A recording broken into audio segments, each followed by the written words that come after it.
Hi, welcome back to the BODcast with Alli and Chris. I'm Alli. And I'm Chris. I Just Allie and just Chris now. guess so. Well, since you can be just Chris, I can be just Alli. That works for me. But it's the podcast with Allie and Chris. It's like, no need to be any more worried than that. I They guess know who not. we are. All right. Gotcha. All right. So you're So taking over this, today, Chris. You're driving this bus. yeah, we're gonna do something a little bit different today. We're gonna go through some of our news because we definitely have some news this week. Things have gotten very interesting in the startup world. Some leaps have been made. We are in midair between buildings, as Neo would put it. And we're trying not to smash our face into the pavement on this one. We're gonna hope Yeah. it to make it to the other side. So we got a little bit of news there, and then yeah, we have a little bit of a special treat. We're gonna do a bit of an interview of Allie Hmm. and how you got to be where you are. My fitness journey. Yeah. So the big news for this week is that we pulled the trigger with our marketing team, who we met about 2 months ago for the first time. Hmm. And we met them. They gave us a plan. We were sketching out, wanting a rough idea of what $250,000 worth of marketing would look like. We wanted to know what kind of spend we could expect over like a 12-month period. And they gave us a really detailed view of all that. Hmm. And that was really great. We got to see what a real marketing company looked like. They gave us a lot of details on where we could spend that money, and it was really eye opening A to lot of get market them to. research. They did a lot of market research for us. They gave us a lot of freebies for that little bit of time. It was like 8 days because what we were doing at that time was trying to get a pitch together for an investor. And he's like, "Well, where would you spend my 250,000 if you had it?" So we kind of put that together. They gave us this really nice presentation that we worked with. And then we came back to them just a couple of weeks ago and said, okay, we don't have a 250,000 yet, but let's say we have just a few $1,000s, up to 10,000. What can we do to get started? What can we do to just get this little bit of snowball rolling? And they came back to us with a pretty nice plan.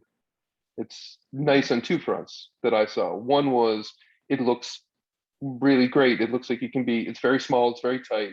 There's no, we were talking about doing like 30-minute commercials, video commercials, and radio commercials. And it's like, that stuff's all great. We want to get there. It's also really pricey, and the ROI is not that high because it's branding more than lead gen, as we call it. So it's not Hmm. necessarily going to bring people in, but it is stuff that makes our brand more validated. That Hmm. to have that presence that people are going to hear, oh, I heard about this on a podcast and I heard about this over here. Like that's what branding does for people that don't know that. It's gives you validity more than it does give you clients. um, but what they also gave us was a really nice pricing schedule that gives us the runway, gives us the ability to not have to take like 50 grand up front and be like, okay, we need this to get started, because that's been our big barrier to entry, is getting that big wad of cash and then putting it all on the line. So they kind of met us in the middle and said, okay, we're going to give you a few weeks runway to start to bring this together, to start executing. And we've already got this pivot, this VIP package that we pulled some clients in on. People are loving it. The clients that we have on it are just, they're happy. They're really, really happy. And that was a big relief to see that, right? Yes. Well, I Because knew we they were, would be. I knew they would be because I yeah, had consistently felt like I wanted to do more for the clients that we had, but at 97 a month or 197 a month, there's only so much I can do. So with the VIPs, they're getting a lot more attention and it's really making a huge difference for them. and it really lets us stratify people who need that extra help to get really on track versus people who just kind of want a little bit of guidance. They just want to, they're already somewhat on track and they just want to be like, okay, am I going in the right direction? Oh, I Yeah, am going how in the do right I do direction. Cool. this? Or what else can I tweak over here?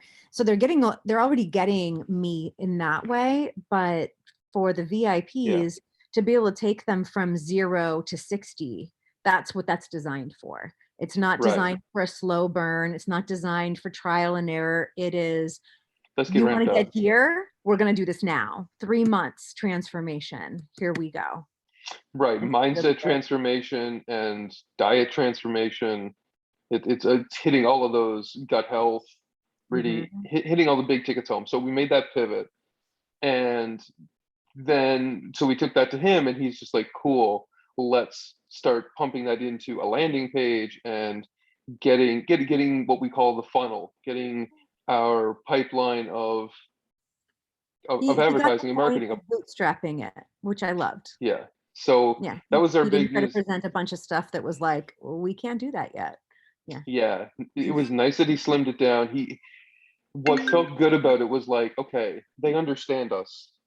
And it always feels so good when somebody comes up and it's like, oh, you understand what we're after, where we're at, and we don't have to explain so much to you. Yeah. We don't have to try to convince you of where we're at. We're like, he just came in and said, here, you don't owe us anything up front. We're just going to get started. Your first invoice will come in a couple of weeks. You won't owe us anything for a few more weeks. It's like, oh, sigh. Ooh, Big right. sigh. Yeah, it was just like cool because now we have this opportunity to really, and we already know this is working. So now we get to take all this effort that we're putting in, take all this momentum, and start to spread the load around a little bit. Bring in some people who are like, who can give us guidance. Same way. This is what I like. It's like the same way you're giving all this guidance to clients, and that same relief that you give to them of like, okay, somebody is helping guide me along to keep me, make sure I'm not falling off the rails here. Yeah. We get that same relief from them to be like, we're not going to make the stupid, silly mistake of wasting our time for 3 weeks on something that doesn't matter because they're going to be there. We're going to have that expertise.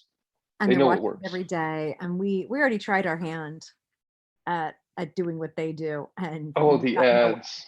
Got No, nowhere. And ads. that was in the spring. Yeah. We got What we nowhere. learned was that ads is a special We skill. learned that ads are easy. The landing pages and the copy and how to build all of that is, Yes. ooh, that is a specialty all its own. And yeah, Well, and I think we may think that the ads were easy because we were getting clicks easy enough. yeah, But then there's the quality of those clicks. Like maybe it was the landing page, or maybe we were drawing people in who were just like, wait, this isn't what I thought I clicked on, sort of thing too. Because yeah. and you don't know unless you really have this is where that depth of experience comes in. It's like, oh, these people are coming in for the wrong reason. They're in the wrong demographic. Like we didn't know how to analyze that. It's like our one thing he said in that meeting is, well, if you're going for a $5,000 or $4,000 3-month package, you don't want people that make 30 to 50 grand a year because they can't afford something like that. You want people that are almost or very close to, if not making more than 6 figures. Yes. So, and we want to target the ads that way. And it's like, how do you do that? They know Right? how to do that. They know He how to was do that. completely, yeah, he was like 96 to 125,000. I'm like, damn, you can target like that? It's like Beautiful. Yes. beautiful. So what it did is it reminded me that this is the value that I bring to our clients because they've tried a bunch of stuff on their own. They are confused. They're not sure exactly what they're doing wrong, but they know they're not getting the results, but they are putting in the effort. And they're frustrated. Yeah. They just need a solid plan that says, I know what to do. I know what to do. I've been here before. I've done this. Let me show you what to do. And you just go there and you will get the results that you want. And that's exactly what I'm expecting that happens with this too.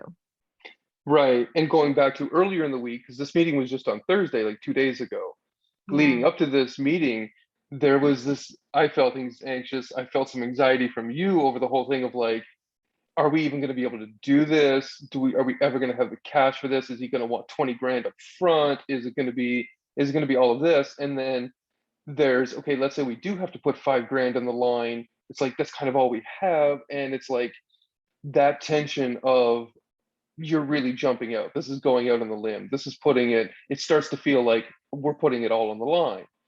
And It starts to feel too risky. That's it how it starts to felt. feel too risky. But then you got to tell yourself, welcome to startup world. Because, right, it's not Oh, like if you play the thing about startups and I've kind of seen this happen a little bit over the years. You don't hear of it too We're not like often. a typical fitness company either. No, We're really we're trying to do not per se, no, because right? what do we keep hearing over and over? Nobody's Nobody's doing doing that. Right. We're doing a bunch of things that nobody's doing. That it like adds to the excitement, but it also adds to the element of risk. It's like we're doing something nobody else is doing. Is this gonna work? That's where the self-doubt can But creep in. but It's see, like, oh, for sure. But you know what? It's funny because I was thinking about it during my workout today. You know, 10 years ago, I knew the industry would get here, and right. it's on its way.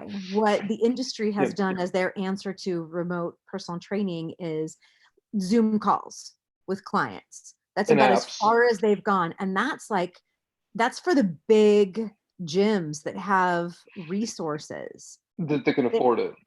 They're only still just doing Zoom calls from trainer to client. And I'm over here like, hold my beer, Hmm. right? Right. Sooner Yeah. you guys will see what we built and you'll go, it's so much better. Yes. Yes, because now Yeah. instead of the their membership base being the only people that can participate with their trainers, what they need is us so Hmm. that they can Yeah. then expand their reach all across the English speaking world right now. Yeah. Eventually, we might get to the place where we translate it if that's needed or necessary. I mean, And we'll see we'll what figure it happens. out as we Yeah. go. I think that one's quite a bit down the road. It would be I think we're interesting to really do. good at responding to need, right? Yeah, and I was actually thinking about that. It kind of popped into my head the other night about the expanding outside of like the US and just outside of English speaking. The biggest problem becomes, and this is what those big global companies end up facing, is you end up having to create offices that you don't really control Right. anymore because there's so many rules and laws. Like if we went to Europe, welcome to GDPR mayhem. It's just like all their privacy laws and like they make HIPAA look like child's play. It's just like HIPAA's nothing. It's just like encrypt your data properly. Great, we can do that. That's pretty much standard, par for the course. Technology these days, things are encrypted end to end everywhere. Nobody does. It's almost impossible to find stuff that isn't encrypted anymore. This isn't the 90s. We've Right. moved on from all of that, and we've just made it so straightforward. Like encryption is just built into everything nowadays. Yeah. The you get to Europe and it's like the privacy things go through the roof, and you have to have pop-ups and check boxes everywhere. You have to confirm anytime you want to send emails to somebody, you got to confirm it. You have to they have to consent to everything you want to do. You want to send them an SMS, they got to consent to it first. And so it's just like it gets to be you end up redesigning half of your app for those regions, and that's what Google and places like that do. It's like, well, no, we're just going to have a Google Europe that's kind of different than Google US. That's why they went and made Alphabet as their parent company so that they could just Oh, branch out all these little subsidiaries. And they just had to reorganize their whole corporate structure to not have Google Europe end up dictating what Google US does. It gets to interesting. be so crazy. But that's a long ways away. That's like IPO territory, I would say. I would think so. Yeah. Yeah. So for right now, what this is exciting for though is just getting that early expansion that we need. Hmm. Because what we really want is to reach more people. And you can't do that. You can we've been trying off of social media. It's a slow burn, right? Like we're fortunate that We just you want to go have built, faster, you yeah, know? we're fortunate that you've built a decent following on Twitter up to this point. Almost 10,000 followers has really helped. And you've always put out quality, kind of integrity tweets that people were drawn to. They got to know you. There's a lot of people that trust you, that just off of the tweets that were put out there, even though they weren't marketing, and probably more because they weren't marketing. You weren't trying to like solicit and sell to people. You put out, there was the one that caught my attention back in April of 2020 when you put out one of your first ones about how you were discounting for COVID to do like a home workout. I think I was like the first one to do home workouts, right? Pretty sure you were. Yeah, right. You had to rewrite some of The the the, program. the Yeah. program that you had at that time because you didn't have home Redo a bunch workout, of videos, do a whole bunch of new videos at home. which I very much appreciate because at that time I didn't have many. Because if I mean, you could have said, "Well, I don't have anything for you, can't help you," and I that would could have have. sucked. Yeah, but instead you were But look at like, what I "Well, would have missed out on. all of this. So I All of this. appreciate all of that effort that you put into reshaping everything, because it wasn't a little bit of work either. You shot, I mean, there were a dozen or more new videos. At least. Yeah, Yeah. because there was like a And lot of I stuff that had to was just pay for a the gym. developer to, add in and do all of that. And That so, was a loss for quite a while, probably. mhm. Yeah, All of last year, right. I would have broken Pretty even. pretty much, yeah. It pretty much took you the whole year. Probably by the time that I got to the point where I was like, "Can I rewrite this for you?" You were just paying back for all the work you did to get me into it in the first place. Yes. Yes. Oh, quite the story we have. Speaking of So when you said, stories, "Would you like me to?" I went, "Yes, please." uh-huh. Yes. Yes. Yes, can we write this into yeah, a full, because we're very much on the verge of native app territory here very soon. We pumped the Mhm. brakes on it a little bit because it's not really a huge deal for us. It was like me and you have a native app that we put out. It's kind of just a very beta native app. Mhm. And it's been useful for us because we get the push notifications is probably the biggest part of it, which is much Mhm. more useful to you than just getting emails. But for clients, they only get one every once in a while. So it's the push notifications is not a big thing for them yet. And there'll be some other features that we'll want to get into, tying into, I really want to tie into like people's Apple Music and stuff like that and get our own music play going in there. We talked about stuff like that. Hopefully all of Mhm. that'll be coming real soon. That'll be fun. Yeah. So this has been really cool. This is the big step. And taking this leap, it's not just exciting. It's also a little bit, there's some butterflies in there. A lot of praying. A lot of praying at this A lot of point, praying. but it's working out. And it has been all along.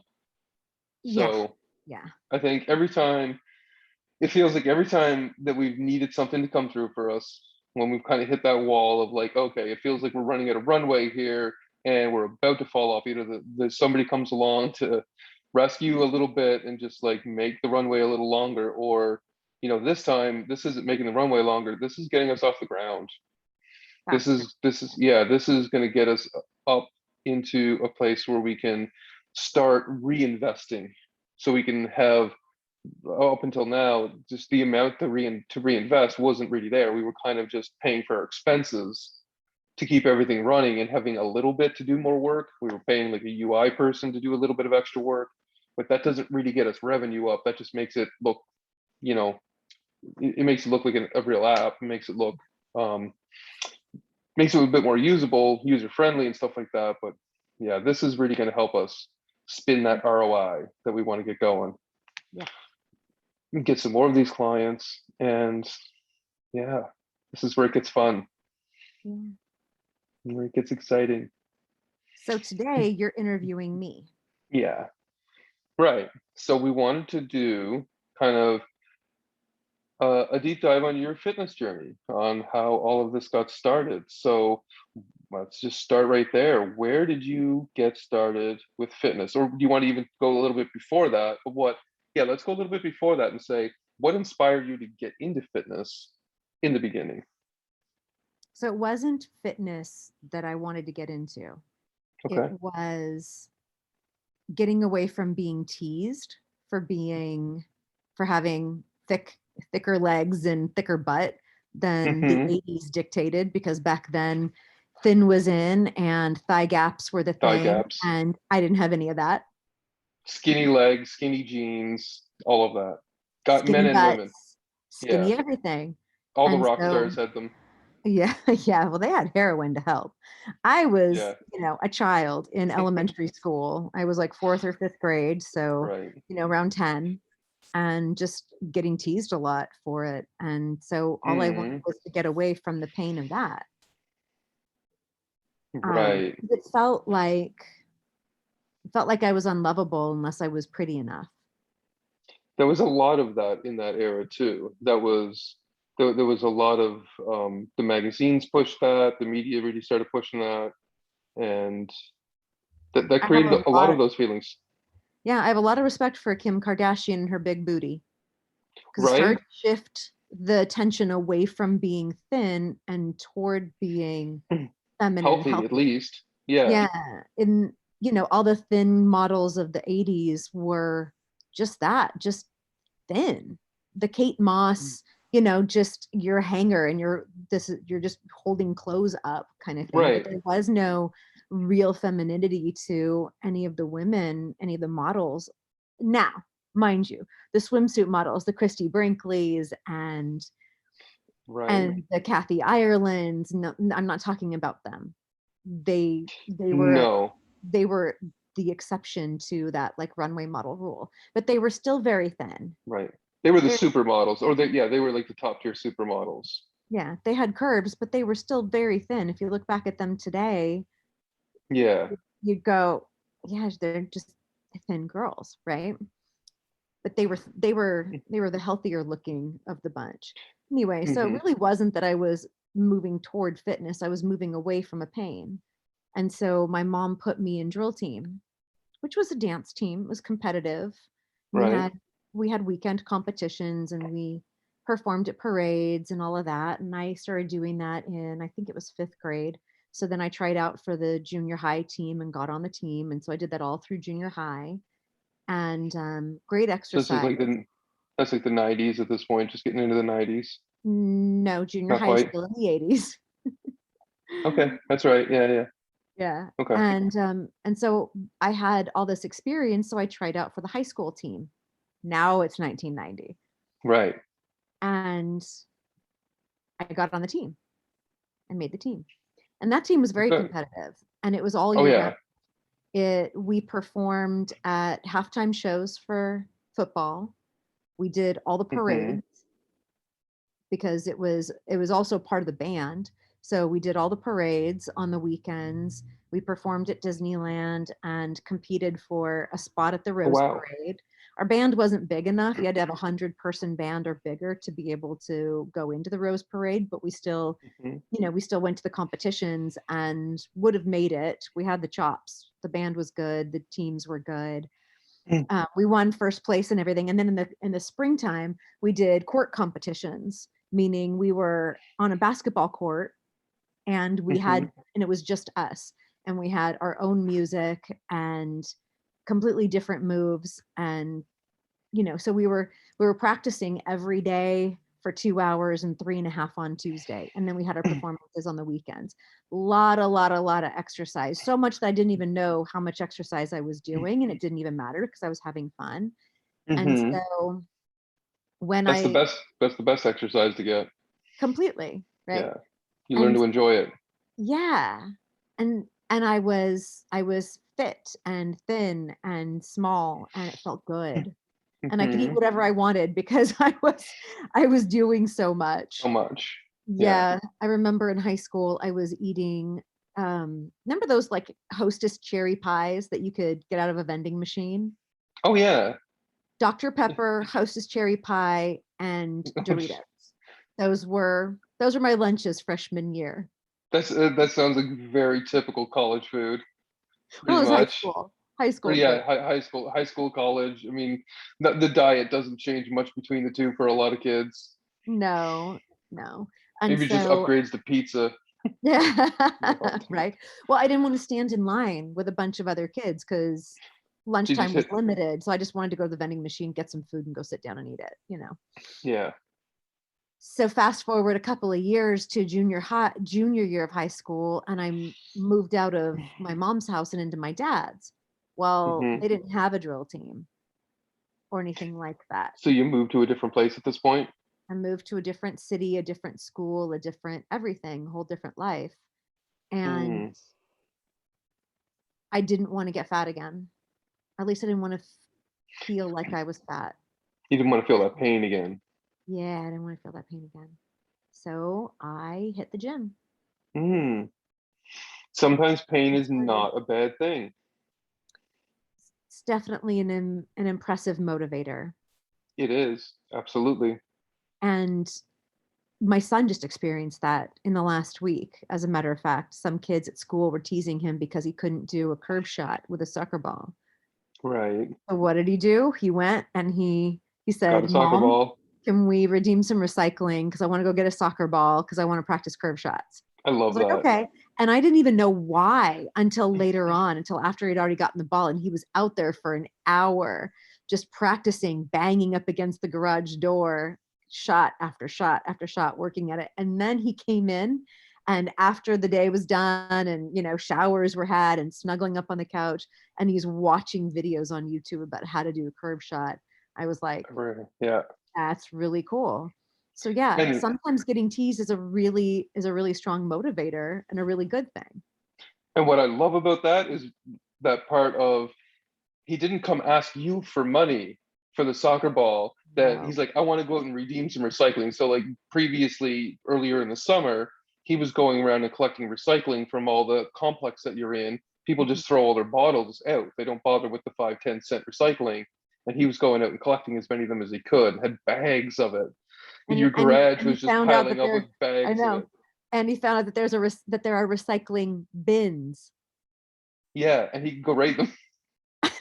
Once he found that out, he was like, ka-ching. Like, Yeah, there's that's good, specific son. locations where people just put, and they're not collecting the money for them. So he's just like, I this will. seems, yeah, I'll go make some money off of this. I'll go carry it over for them. Yeah, because it's And meaningful to him. It doesn't mean much to people that are tossing their, 6 beer bottles away. well, yeah, I mean, and this is the difference between a kid and an adult. An adult who's making, 80 grand a year or something like that, doesn't care about the 30 cents they just threw out. Right. It's just, it's not worth your time at that point. That's why some of those deposits are kind of silly. But to him, it's just like, hey, new soccer ball, Exactly. right? So we were at the recycling center. This dad comes along and hands him half a bag worth of, like Oh beer wow, cans and beer bottles. Like, here, would you like this? And I was like, thank you. there He's you like, yes, go. please. Yeah. Give him a Oh little yeah, extra he'd be little excited by tip. that. Yeah. So he had about $23 from the recycling. Enough Nice. for a kid. And so that little bit of teasing, so he got teased at school and he turned that into, well, I'm going to show you. Yep. Turned it I'm going into to get better power. at this. Right. I love that attitude. It's super powerful because that's what's, he develops that attitude now. That's going to bode so well for him when he's 20. Because so many kids, you look at kids today and they don't have that. They're just Yeah. like, where's my handout? Where's my safe space? Where's all of this? It's like, Right. man, those things don't exist in real life. Instead of whining to the teacher that he got teased, he was like, I can Yeah. fix this. Now, I am not saying that it's okay to tease somebody about something that they can't do anything about, right? You can't do No. anything about your facial features or your skin color or a Yeah. handicap, and those things are not okay. But No, because over there's a nothing you curve can do shot, about it. like, yeah, all you have to do is practice, Right. you Or know? over something that you could do. And maybe they were just like, what, you can't do that? Because we can do that. And they know he's capable of it. So it's like, I remember getting those things too. And you turn, like, if you something you can do something about, then you'll go and do something about it. Yeah. And sometimes you need that little bit of a push, that little bit of motivation. Yeah. Right. Yeah. It's the stuff you can't do anything about that is not okay. Right. Like if he had a club foot or something wrong with his leg, and it's like, well, you can't do a curve shot because you're one leg shorter than the other, or something along those lines. It's like, well, you can't do anything about that. That's not okay. Right. Or That's not cool. Xander, who's got Right. handicapped hands. What? You Yeah. can't grip a ball? Well, you No. can't throw a baseball? It's like, no, no, I literally can. So that's really cool. So like the Yeah. same thing for you coming out of that early 10-year-old moving into being a teenager, got teased because you weren't fitting the 80s vibe at the time. And then you go into junior high and into high school, Yeah. and it all starts to play into your favor. Yeah. Because then I started being attractive to boys. Well, and then around that time, that whole thigh gap starts to fade a bit too, a little Yeah. bit. Not quite as Yeah. extreme as the 80s, and probably didn't change that much by the 90s. It was still, skinny jeans were It still, really hasn't changed much except for the last 10 years. Let's be honest. that's true. It Yeah. started to fade maybe a little bit, but it wasn't, because the 80s were real extreme. And then it started to fade a little bit, but it was still skinny runway models, skinny models in magazines. And that was the Fitness exemplar that, wasn't a thing for girls. no, they were told not to. What's that key phrase that we hate so much? You're gonna get bulky. Yeah. Mm, that one annoys me because even for men, you know how hard it is to get bulky, even as a dude, when you got Uh, testosterone of 1,000 plus? bulky Hard. dudes are generally bulking on something else. Right. It usually takes some juice, or it takes decades. It can Mhm, take 10 to 20 years if you're not using any kind of gear, as they mhm, call it. And mhm. even if you do, it still takes a good few years of hard work. Like, you Yeah, don't get to look like Arnold Schwarzenegger and sit on the couch and poke needles in your arm. That's not how that shit works. You yeah. still got to, like, he still had to get in there and tear shit up. Oh yeah. So Work just as hard as he did without the stuff. It's just it's just a little bit of an advantage, right? It a bumps up that little bit advantage a bit. quicker. Right. Yeah. Yeah. So you're coming into high school and you shift homes and things change. Yep. Now I'm What going to the gym. was Now I'm trying to recreate that level yeah. of exercise at the gym in an hour a day. So So was it a big difference going from working, like, when you were doing the dance and band type thing, you're working with a lot of people, and it must have been very different going from working with that number of people to now just the solo being, you know, now you have to like motivate yourself. There's nobody around to work with. What's that like? What was that transition like? it was a struggle. It was a Yeah. struggle. When you're on a team, you work harder for everybody else because you're part of this big whole. Plus, you've got this coach, your dance coach, that's Hmm. like, again, again, point your toes more, again, like, and you're just constantly doing it over and over again because it's supposed to be perfect. And if one girl Yeah. messes up, now you're all doing it all over again. So there's So very there's the little pressure. there's a lot of pressure to be perfect in that way, but there's a lot of motivation too. So when nobody gives a damn if you do or don't, it's a lot harder to get up at 5 a.m. when it's cold and hit the gym. Yeah. It just is. My motivation was I don't want to slip back down. I don't want to go back Mm. there because I had this deep-seated feeling that unless I'm my best, I'm not lovable. Mm. That's right. And that's going back to that pain. That's going back to that Mhm. where it all So kind of started. the Yeah. discipline was to avoid the pain. Right. Yeah. So right. And that cuts a little bit. That cuts kind of both ways. It's like it keeps you going, but it's also it weighs on you, I'd imagine. It does because at some point you get tired. Yeah. And so I did a talk one time and I was kind of explaining this visually. It was like, look, we all have something that we're running from, like some type of pain that we're pushing away from. But as soon as Mm. you get enough distance from that, now you're here and you're like, now what? If you don't have a place, something that's pulling you toward it to keep going that direction, then you Yeah. just keep doing this dance between here, whatever not being in pain is, good enough to not be in pain, and being back in pain because you'll keep sliding back over there. And then Right. you do the effort again to get back here. And then you get tired because you're worn out emotionally from just avoiding pain, and you slide a little bit on your diet or your exercise, your routine or whatever, and then you gain some weight and then you do this little dance back and forth. I see a lot of people stuck in that place where they never get to go be their best because they never switched from pushing away and turned toward to go towards something that was more important. And so for me, shifting away from I want to I want to I want to be loved, so I'm doing this, to Hmm. I love, so I'm doing this, was huge for me. And I think that really happened when I had my daughter. Mm. Right. That's a Yeah. long, so there's a long time that you spent in that phase of running away from the pain because you didn't have her until almost 30. I was 30. 30, Right. So that's over 10 years that you're in this other mindset. 31. I was 31.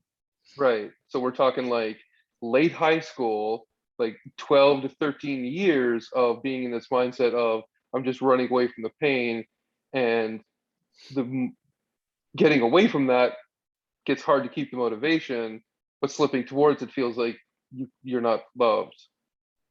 It's a That's crappy quite place to be, and it was a it long time. is. Yeah.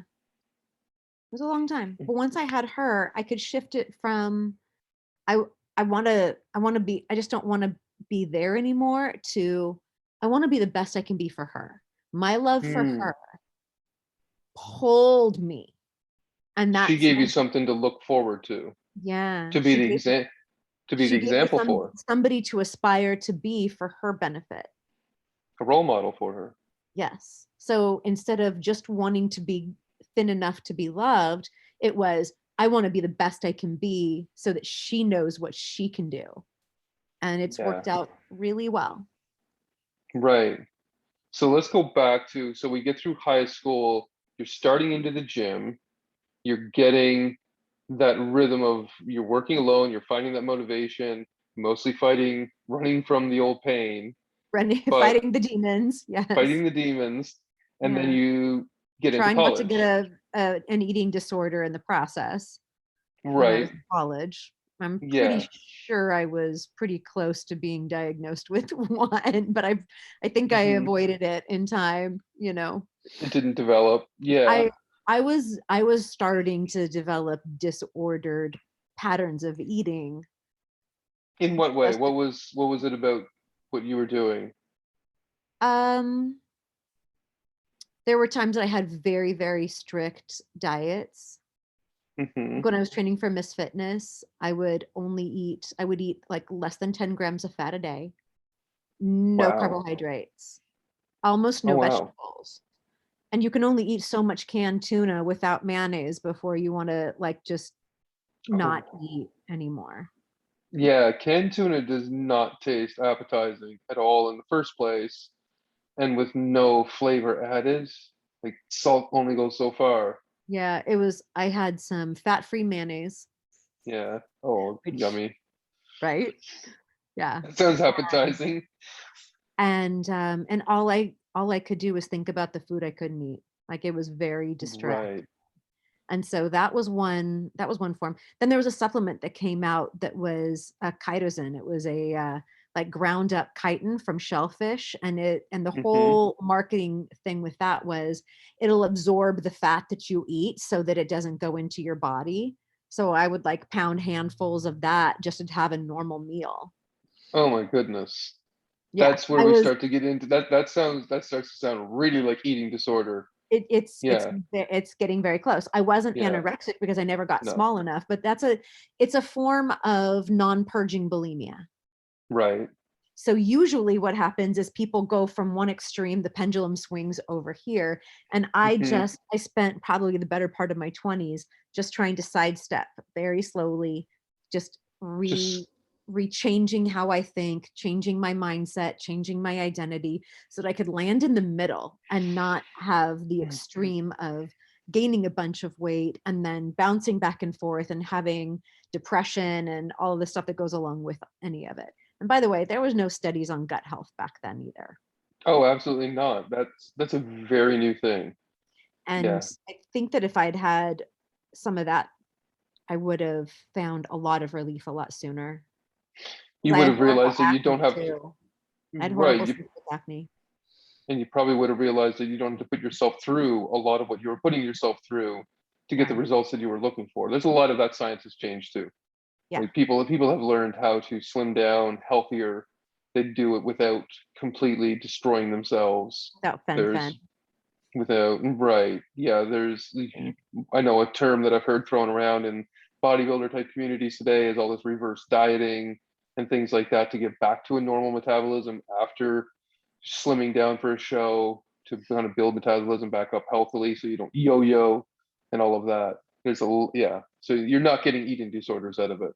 Right.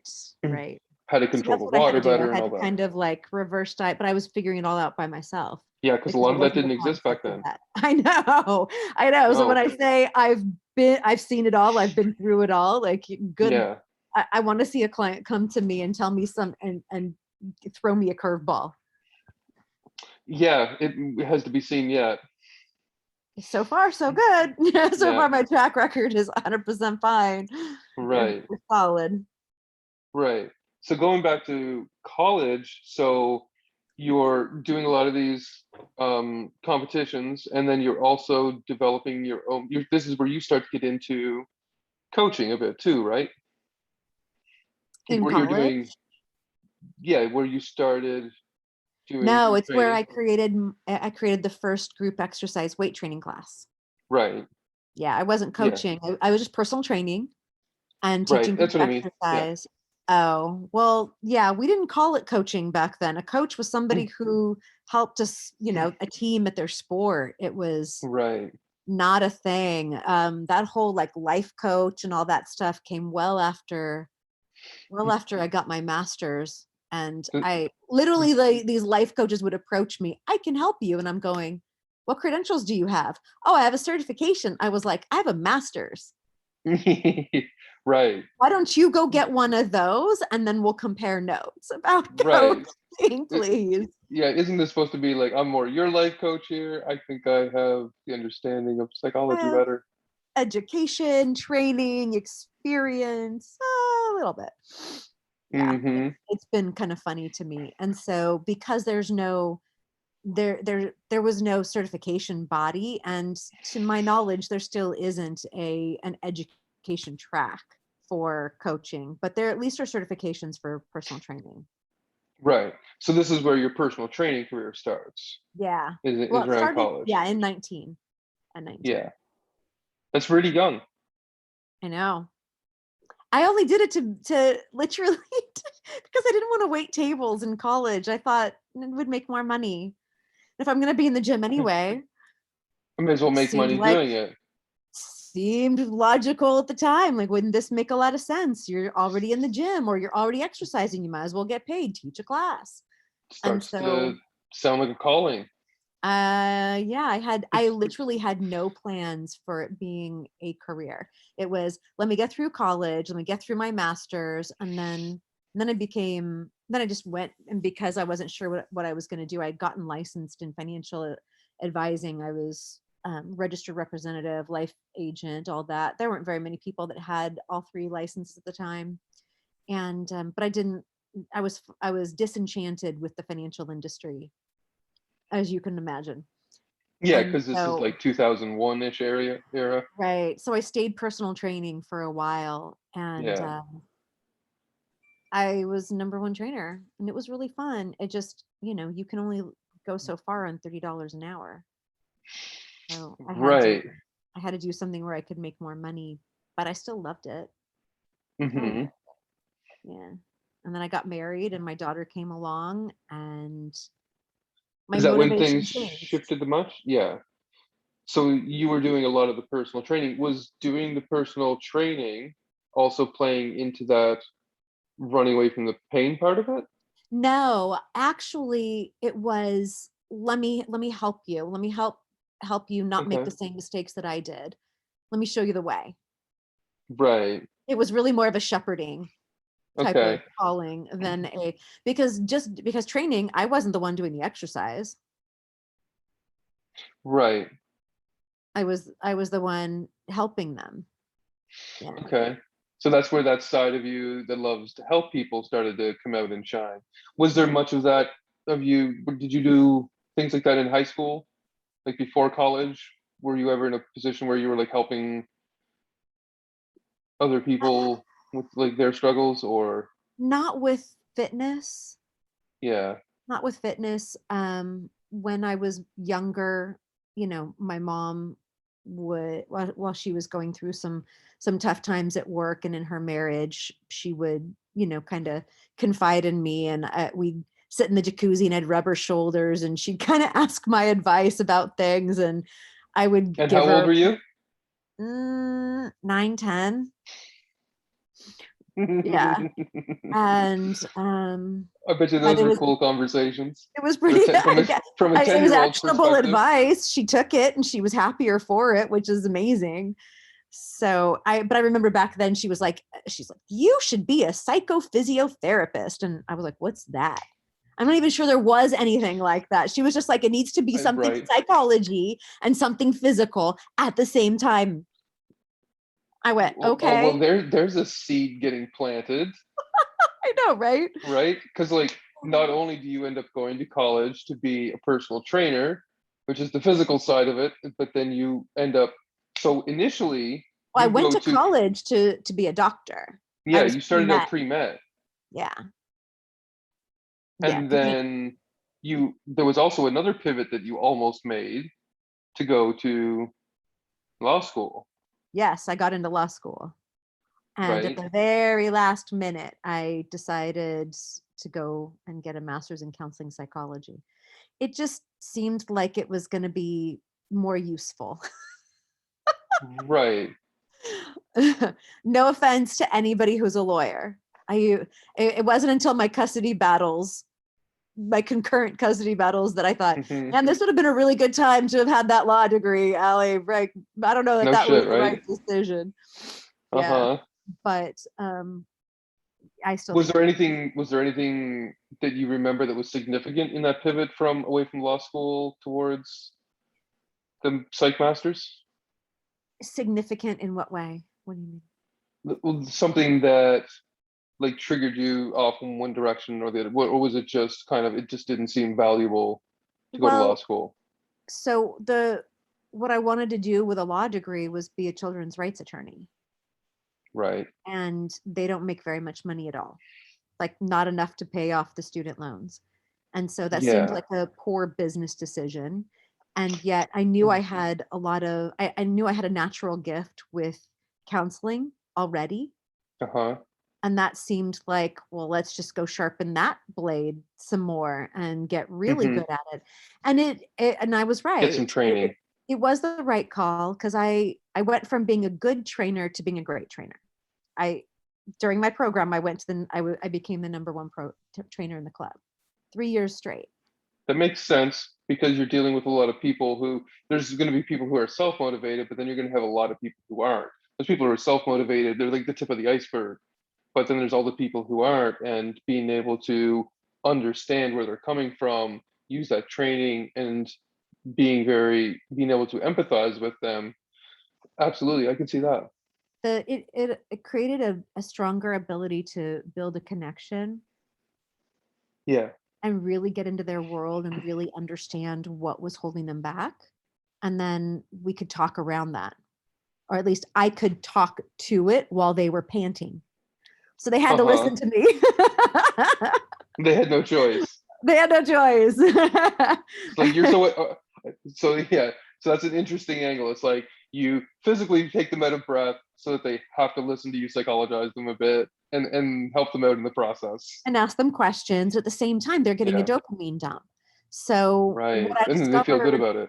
what I discovered years later was there's a guy at my gym who has a PhD and in psychology, and he also has a lot of understanding of neurology and all of that.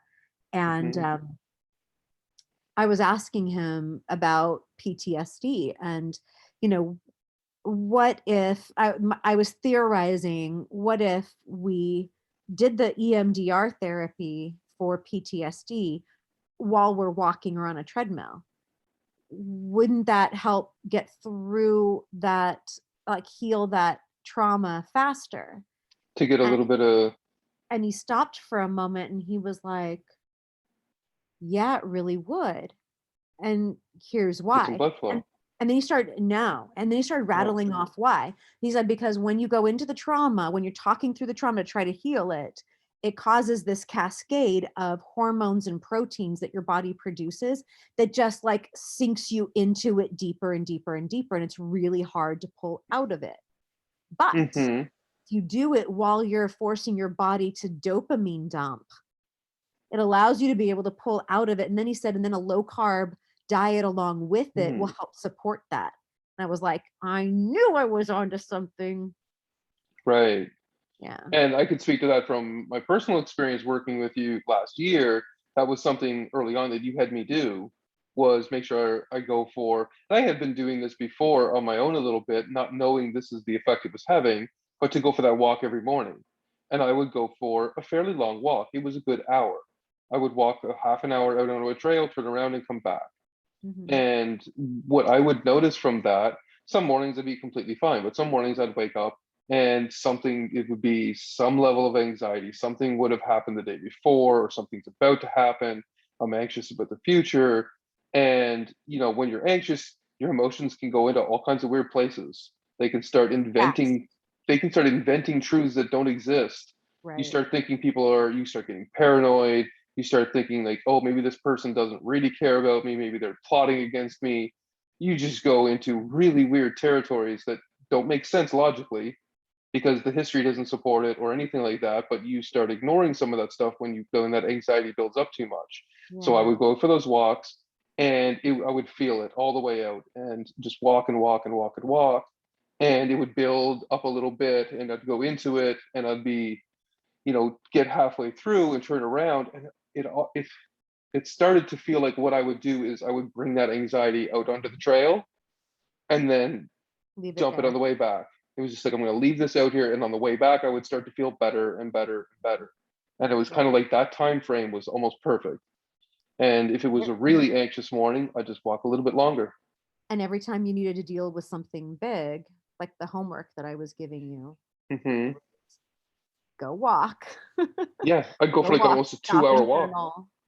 Yeah, Yeah. like And then come back. there was some weekends there where I would go out on a Saturday, because we would meet like Thursday night, and Mhm. then I would have something to think about, or to like process, and go for like an hour walk, walk and walk and walk, sit down at a picnic table for half an hour or more, right after walking for an hour, which you get to let a lot of stuff go because you'd be in a very different mindset after that hour, and then walk home and just feel light, Mhm. feel like all of that just got left behind. It's like I left it out there, and I got to take it away from where I was living. I mean, there was even something symbolic about that. It's like I took it out into nature. I went out into the woods, and I wrote it down, and I left it out there, and I didn't bring it back with me. And each Yeah. time I'd come back feeling like a little bit of a different person. Mm. So that was So, my way of remote counseling you the way right. through my method, right? Yeah. Because you were already on my meal plan, you were already lifting, but then it was like the counseling while you're walking. Yeah. I So it was was yeah, bringing all of those together. yeah. So, yeah, absolutely. That's like an anecdote of that whole process, but absolutely. And that's what I would say to anybody. It's like, if you're dealing with a lot of stuff, go for a walk. Really. I mean, it's not for the cardio. It's not for the N- calorie burn. No, It's for the it's it's for the processing because yeah. EMDR, eye movement desensitization and reprocessing, is a method that practitioners and psychologists and therapists have been using since the 70s when it was discovered, and it was discovered Hmm. by Dr. Shapiro, who was walking along a path and noticed that her eyes were darting back and forth as she Right. was working on processing something that was bothering her. And then they Yeah. started doing a whole lot of studies and trials about it, and it's become a completely accepted and well-known method that that's how we can rewire our brains away from a Yeah. trauma. So what it does is it allows you to dissociate the feelings of the trauma from the memory of Right. it. And you don't get so tied up in it. You don't get caught in knots, which Yeah, is and what.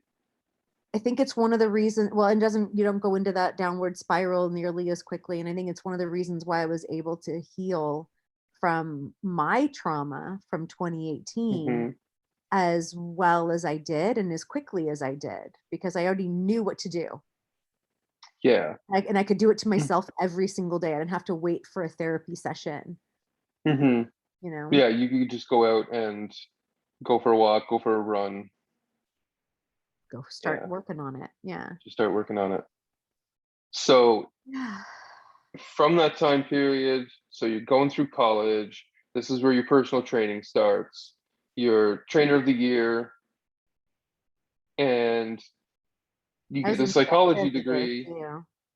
And then what happens between the end of college to, because where you were saying another point where things changed a lot is when your daughter was born.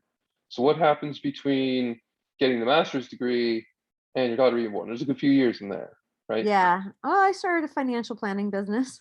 Then yeah, that's where that starts picking up a lot. Yeah. Yeah. what was was it just the money? Was the pivot on that one? Was it Well, just okay, was so there? interestingly enough, one of my personal training clients, Hmm. who is a pretty wealthy guy, he would flip apartment complexes, Oh wow, which not just flipping houses. He's going big money complexes. flipper. Yeah, he was part Right. of a real estate syndication. And he said, Alli, you don't want to be a therapist. And I said, but I really want to help people. And he said, yeah, but you don't want to listen to their problems for 40 hours a week. I said, but I really want to help people. He said, go into the financial world. I was like, ew. What? Ew, no, that's just a bunch of Ew. greasy guys that just want to take Greedy and advantage of it. Yes, because all you ever saw in the headlines were companies like Goldman Sachs or right. more Merrill Lynch or whomever having to pay heavy fines for doing the wrong thing. The And so greedy it Wall was Street guys. unappetizing to me, Yeah, very. absolutely. Well, and this is But that. What year is this starting? This is like this is, oh, well, that's when I was in my master's. '01 is when I first got my licenses. I didn't right. start Okay. working until '03 when I finally found a company that I felt like I could vibe with. Okay. So, but yeah, but he was a pretty wealthy guy, and I was like, well, I don't Okay. know anything about money. My family doesn't know anything about money, so maybe I should listen and at least go learn something. At least Hmm. I'll go get the licenses, and I'll know more than I did yesterday.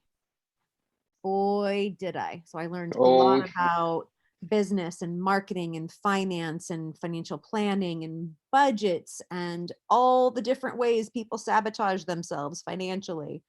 right. Talk about an up close, you know, education on how couples just completely tear themselves apart and money is their biggest tool to do it. Yeah, there's a lot of that, right? Oh yeah. Oh yeah. Hmm.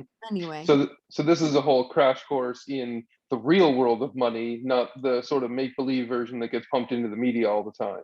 Right, right. It wasn't investment banking. It was literally sitting down kneecap to kneecap with families, Yeah. trying to help solve their problem.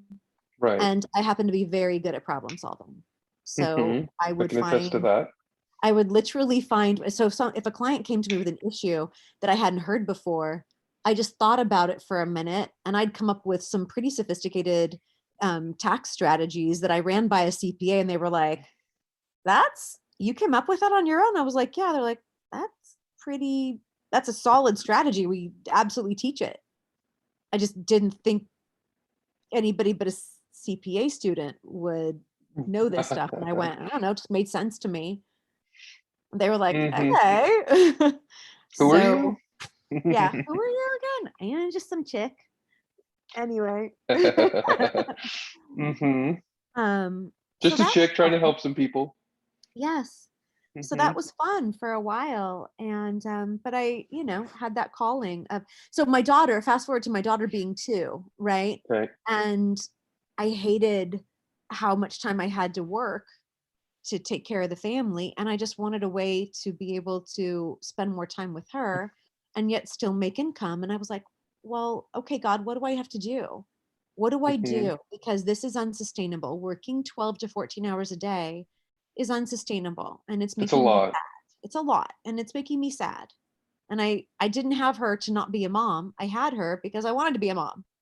And that was the I wasn't getting motivation. to be a mom, right? No, that's not much time for, or not getting any alley time at that point, Yeah. So so let alone I mom was trying time. to quiet my mind and I jumped in the pool and I don't swim for exercise. It's hasn't been my thing since I first moved into my dad's house when I was 16. And but it was just the thought of putting headphones in was like too much noise. I jumped Hmm. in the pool and it's quiet in the pool. Yeah, it is. It's So I very like the water. yeah. It's very And peaceful. I came out with this idea for BOD. That's where this, yeah. So That's where that's all where of it came from. BOD initiates. And Yeah. this is 2009, 2009. right? Yeah. 12 years. 12 years later. Yeah, I know, right? Totally feel like a SpongeBob episode there. Um, Right? Hmm. So I spent all that time trying to figure out how to make this work. What were the first few years of that like? The first few years were there were too many features in my head for a developer to understand. So what it was like was sitting down, having a conversation with somebody that I was referred to. And they said, yeah, we can do that. That sounds easy. And then they fell flat on their face, couldn't do it. Give me my money back. I So didn't what ask you to were build a calendar. I asked you to build an engine, not a dashboard, right? And so they were just so, trying to take off the shelf tools and like bolt together like Microsoft Outlook and some other and there, pieces of software, and right, and there wasn't anything on the shelf that could fit this back there then. rarely is. Yeah, even nowadays, there's some off-the-shelf tools that are useful, but when you're Mhm. trying to build something that nobody's done before, there's You have no to off the build it shelf. from You have to scratch, build right? it. Right. And so we were using YouTube to deliver the videos, and then Hmm. YouTube changed and started adding in all these other videos that would come up after yours. So for a while, it was Right, it was that you'd play the video and then somebody else's video would pop in. Like, right. no, that's not what we want. Or the So ads would start to pop up once they started getting right, into advertising. They totally right, changed their platform. right. Unlike So things changed. Right, unlike what we use today, which we're using Vimeo for our hosting, which does that, but you pay for it. Whereas, that's why YouTube's free and Vimeo's a per month fee. That's right. So, but there was no Vimeo back then. There was only So it YouTube. was. YouTube was still just new and gaining traction. Mhm. So There those were first few people, years was trying to find somebody who could take the idea and actually build it. And then, so, well, this is, by the way, this is I probably spent 9 months of that first year only writing the programming, that like the exercise programming for mhm. during my daughter's nap time on Sundays. So 2 hours a week is all I had to work on it. Other than that, you had your financial planning and then being a mom. And so there was very little time to build the snowball. Yep. Very, very tiny snowball at that point. As it turned out to be totally fine because the world wasn't ready for it until COVID anyway. Yeah. Yeah. Yeah. At that time, it would have been much more difficult to sell the idea of remote personal training through an app when most people had no clue. 2009, there were no apps. Right. Not only were there no apps, There but wasn't there even wasn't though a I smartphone. had an MVP in Hmm. 2017, people scoffed at the idea of virtual personal training. Well, everybody back then still had laptops, Yes. right? We had flip phones that had little screens that you could play some little dinky like Well, 4-bit game on. in 2017, we had smartphones, Oh, by then, but yes, but not in 2009. just No. the idea, the acceptance in the Yes. marketplace wasn't there because I was the only one doing it. Hmm. So So, and there's some interesting stories along the way. I don't know how many of these you want to get into, but um, I think the biggest one that kind of happened that almost it blew things up for a little bit was the whole terrorist situation. Yes, that one. Ali's favorite story. I learned a lot about IT people through this Hmm. process. And yeah, the one person that sounded like he understood and could get it done and all of that, and he was like, I'll have it ready in 90 days, turned into 19 months. And it was okay, we've got it, but I'm gonna charge you, $2,000 a month for marketing. And I went, I don't have $2,000 a month. Give me my website. And he was like, here, go get it. And it literally fell apart on the way out the door So where does this story start? with Th- him. Yeah. That So story like starts in 2015 this when is like the initiation of BrideBot BrideBot, around yes. that. BrideBot, no, this is after BrideBot. BrideBot Okay. was kind of already there in Hmm. a degree, at least in brand. But we needed to really build it. And then at the same time, that's when I rebranded to BOD. So is this like the first time that after this you rebranded to BOD? Oh, I rebranded to BOD at the same time. So with Okay. the terrorist. Right. Is this when because you had some partners that you were starting to bring more I had a people into the company? COO. I had a COO, but he wasn't a partner. I Okay. still had 100%. I had a COO, and it was his longtime friend from college. I Mm-hmm. mean, and he came highly referred by a very successful hotelier that I knew. Mm-hmm. So, I mean, it was referral by referral, people that I trusted. So, and they trusted them, but he, didn't know his friend from college was such a douchebag. Oh, right. And Yeah. then he ended up hiring the terrorist, Yep. as we call him.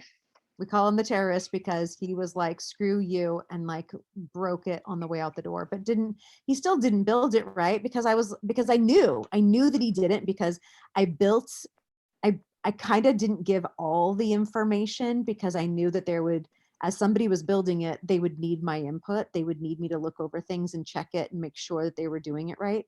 And nobody ever did, not until you. I remember that. I remember it was the first few weeks that we were working together. And I remember you said to me one night, you were like, you do something that nobody else has done. And I'm like, what's that? You said, you keep asking me about what this thing should look like, how this thing should be. It's like, you ask so many questions. And I'm Yeah. like, what are you talking about? It's like, well, of course I have to ask questions because I got to know what's in your head so I can build it. I can't read your mind.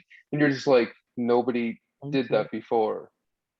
And That's that's how I the knew it was never built quite the way I wanted it.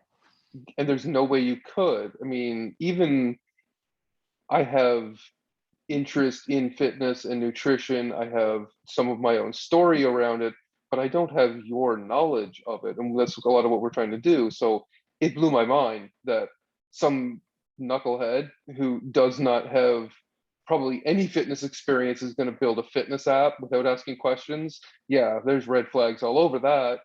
Yeah, I know, which is Yeah. why I thought he wasn't working on it, but I think he outsourced it to people in India anyway.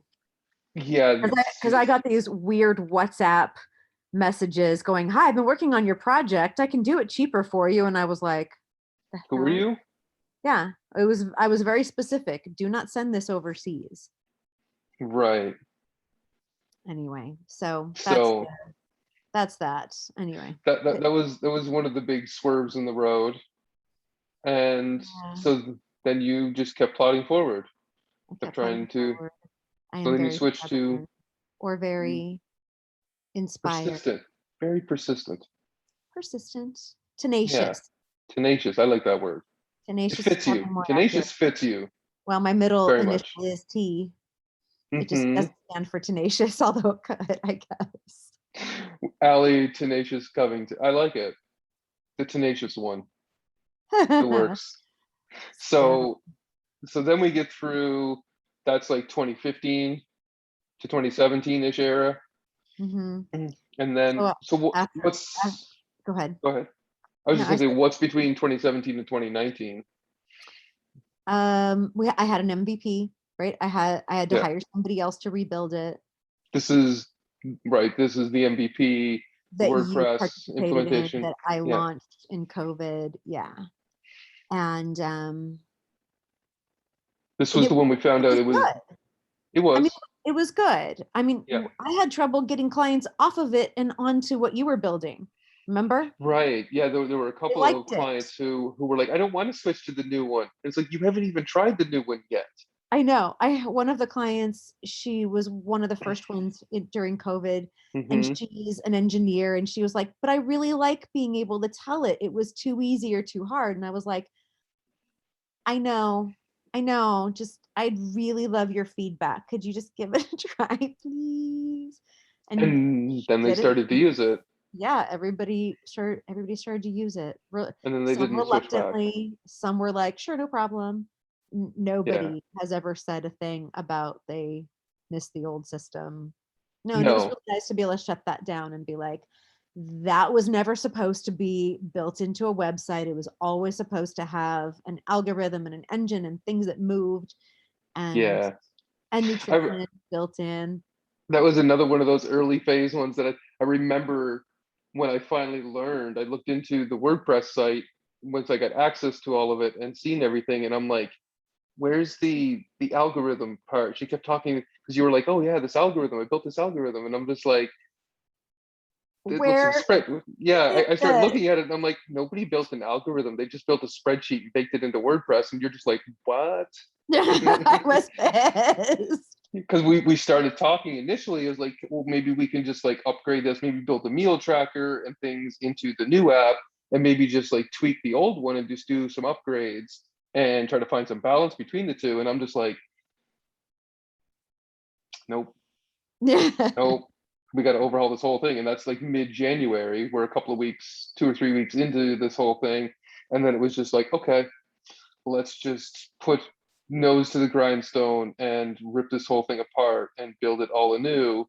And yeah, we spent a good solid 2 weeks of like many hours on the phone every day, just hashing out all the details of it. Because we wanted one of the issues that you had at the time was that you didn't use your own app. And I remember he was saying that for the first time, and I'm thinking, oh, that's a disaster. Because if this thing's not good enough for you, then it's only good enough for begin. It's never going to scale up to a lot of clients that we're going to want to have who are more advanced. And I'm like, okay, I'm fixing this. I just said enough is enough. It's like, okay, I'm just going to rip this whole thing apart and build it from scratch and build a real algorithm into it. And that's what we did. Yes. Yeah. But I got to tell you, when it comes to fitness journeys, I'm still on my fitness journey. It's a lifelong thing. Well, it is. And I mean, so It should I be a mean, lifelong thing. three weeks ago, I I weighed 3 pounds more than I do now, right? And I Mm-hmm. just went, it's not what I wanted. It's not where I wanted to be. And so over the last three Mm-hmm. weeks, I dropped a pound a week, right? Like the Mm-hmm. data is the data. You burn 3,500 calories a week. You eat like this, because I always tracked my meals. But what I did differently to get to go back up to that Mm-hmm. weight, and yeah, what I did was I was drinking wine probably Mm-hmm. every day. I really love wine. I really love sparkly rosé and stuff like that. Mm-hmm. And Yes, you some do. Mai Tais. And I didn't know Oh. what the sugars were, the calories, because nobody really knows. It's like a big coin toss.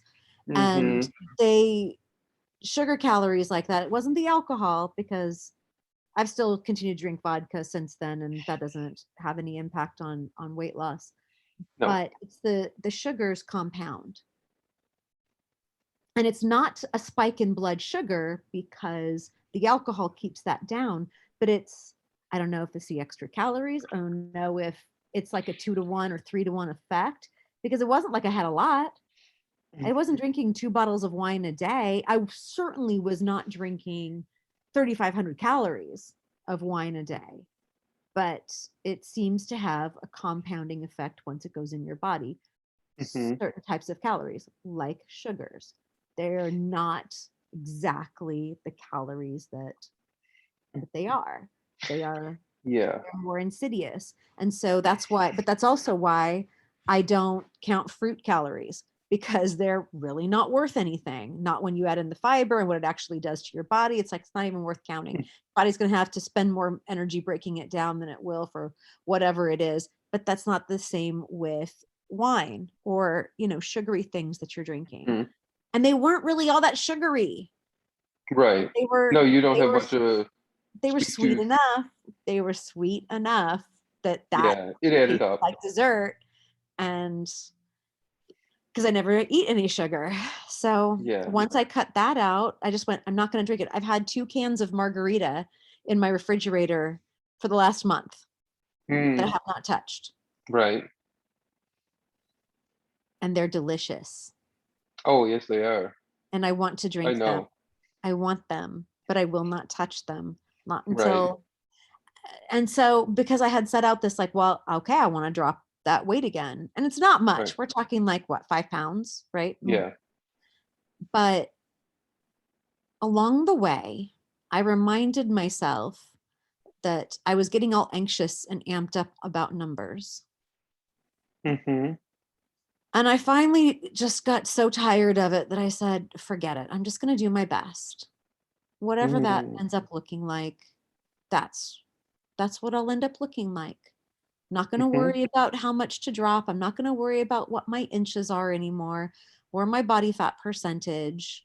Just going to Mm-hmm. do my fucking best every day for as Yeah. long as I fucking can Mm-hmm. without messing up, without indulging, and see where I get to. So when I hopped on the Yeah. scale today and I did my measurements today, I was like, "Ooh, 3 pounds. Look at that." Hmm. Just in time for Thanksgiving. Uh-huh. Just in time to put it all back on again.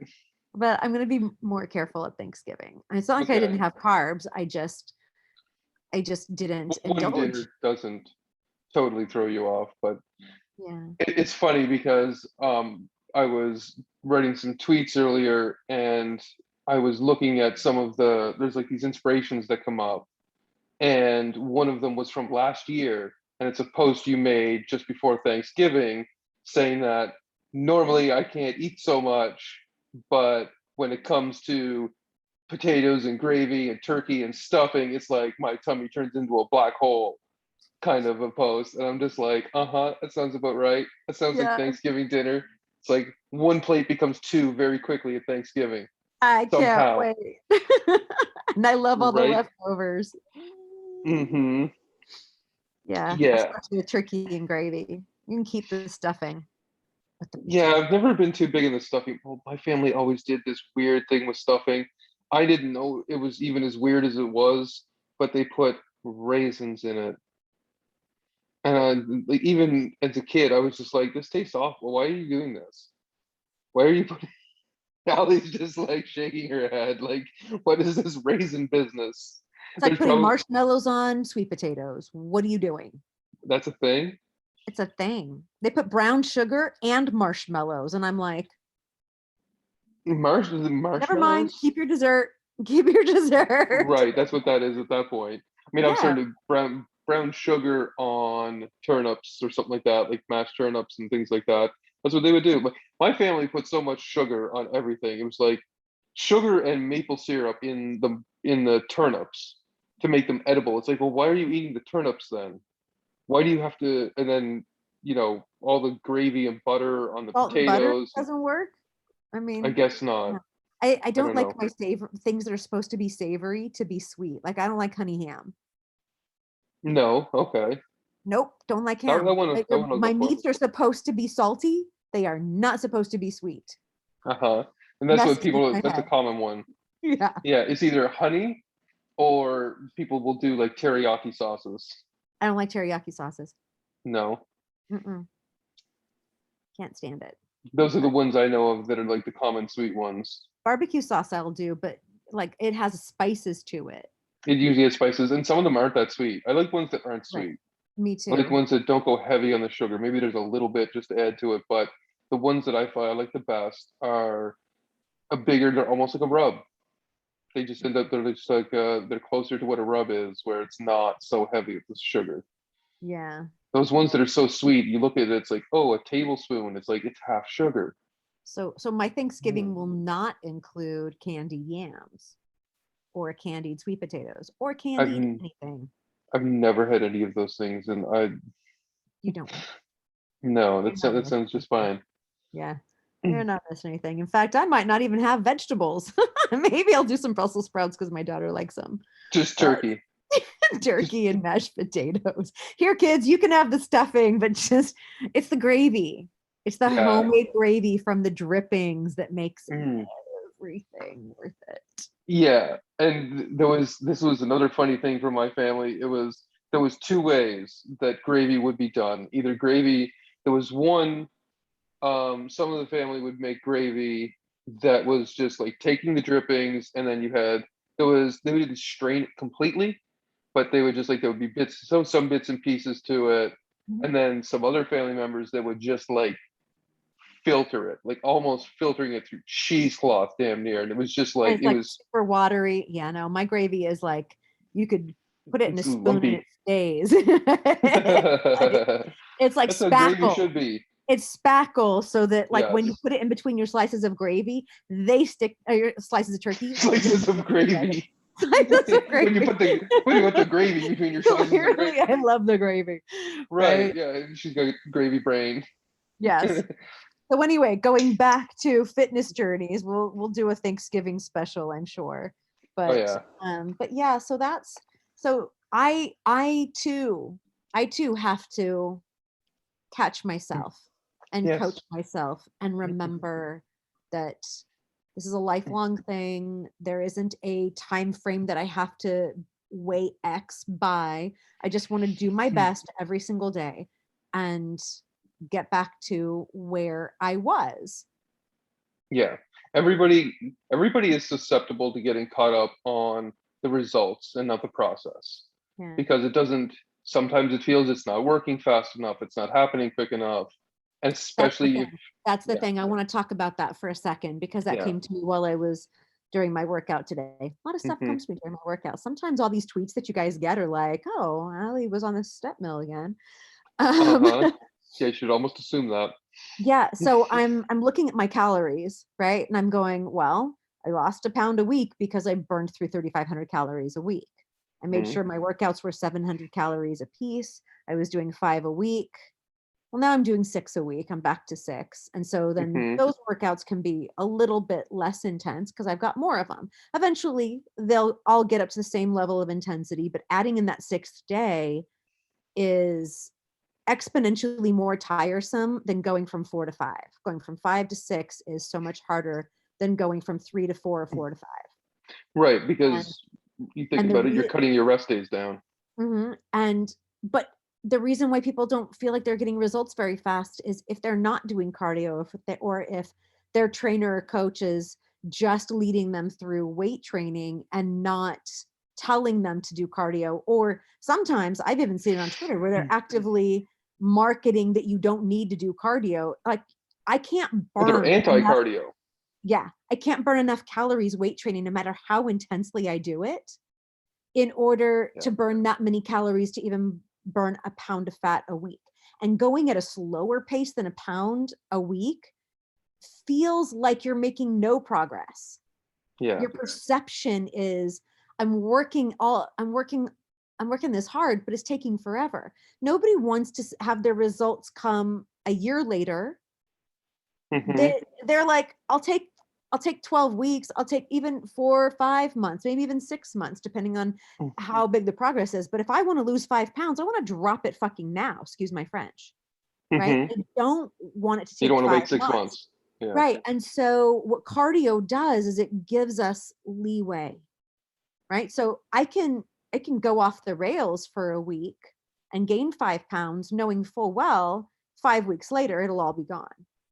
But if Mhm. I don't do cardio and I can only burn 2 or 300 calories in a weight training workout, then I don't have much wiggle room. I have Right. to have my diet on point. I don't get to indulge pretty much at all ever because those 2 or 300 calories is gone like that. I mean, like, you can eat it in a Yeah. couple of, just sit down with a jar of peanut butter and see how long you last not eating 300 calories. You know what I mean? Well, 300 calories of peanut butter is what, a couple of 2 tablespoons? tablespoons. Right. Yeah. Yeah. That's nothing. And that's not even a lot. A tablespoon of peanut butter is what you put on half a slice of bread. Right. But most people put it, this is the estimating part that people get really bad at. It's like, oh, well, I only put a tablespoon of peanut butter on. Okay, go measure a tablespoon of peanut butter and go spread that on a piece of bread. I guarantee you don't cover the whole thing. Not Right. even close. What most people put on is probably 2 to 3. So like, Mhm. okay, you just took your 100-calorie slice of bread and put 400 calories of peanut butter on it. That's right. And then you go make that a sandwich and it's like, oh, there's 700 calories. That's right. And There's that's why your people feel 700 like they calories a have to day. be so strict in their diet. Well, yeah, Yeah. if you're not actually going to go and burn any extra calories off with cardio, then you need to. But see, the misnomer that I see out there is, or the misinformation, maybe not even misnomer, but it's misinformation is, oh, well, if you do too much cardio, you're just going to burn up muscle. No, I'm not. No, I won't. No, I won't. Yeah. I would have to eat nothing and go do all the intense cardio and not weight train in Yeah. order for that to be the case. No, Right. my body literally wants to hold on to its muscle. It will just burn off the fat and the carbs. And It it will. functionally doesn't make any sense either. Like there's nothing about that that really makes sense. And like, It's an old misinformation from the bodybuilding days, where bodybuilders would do low intensity cardio to help burn off that extra fat before a show, mhm, and they're like, "Oh, but don't do it any other time, because then you're just going to burn up muscle." It's like, hey, you just right. made no sense to yourself. Well, and I'm just looking at myself over the last, like in the last, what's it been, maybe like 3, 4 weeks, I Hmm. dropped about 15 pounds. And It's a not only lot. is that's a lot. That's a lot to lose in a month.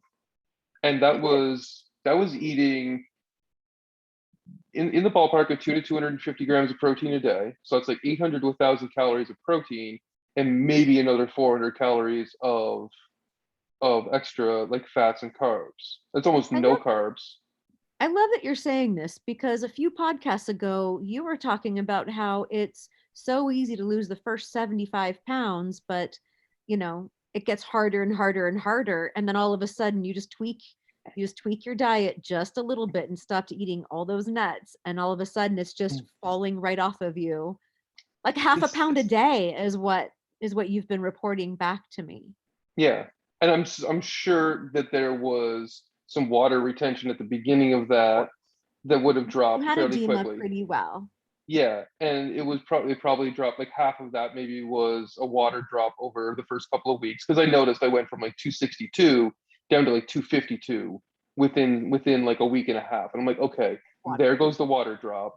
Yeah. But then from there, the next like 7 pounds, it's like that wasn't water. That was Fat. the rest of that was fat. And I notice it. I notice it around my hips. I notice it around my belly. I notice it in my legs You work because I hard do. during your workouts. I've seen your Yeah. screenshots.